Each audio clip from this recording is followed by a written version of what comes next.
সোমবার ভোরে হংকং আন্তর্জাতিক বিমানবন্দরে একটি ভয়াবহ দুর্ঘটনা ঘটেছে। স্থানীয় সময় আনুমানিক 3:50 দুবাই থেকে আসা এমিরেটস এয়ারলাইন্সের একটি পণ্যবাহী বিমান অবতরণের সময় রানওয়ে থেকে পিছলে সমুদ্রে পড়ে যায়।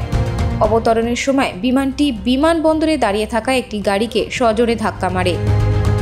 এই মর্মান্তিক দুর্ঘটনায় গাড়িতে থাকা 2 জন প্রাণ হারিয়েছেন। তাদের মধ্যে একজন বিমানবন্দরের কর্মী বলে নিশ্চিত করেছে হংকং পুলিশ। অন্যজনের পরিচয় জানার চেষ্টা চলছে। বিমানটিতে যাত্রী না থাকায় আরও বড় বিপর্যয় এড়ানো সম্ভব হয়েছে। বিমানে থাকা 4 জন, যাদের মধ্যে পাইলটও ছিলেন, তাদের সকলকে সমুদ্র থেকে উদ্ধার করা হয়েছে। বিমানবন্দর কর্তৃপক্ষের বিবৃতি অনুযায়ী ঘটনার সময় আবহাওয়া কিছুটা প্রতিকূল ছিল।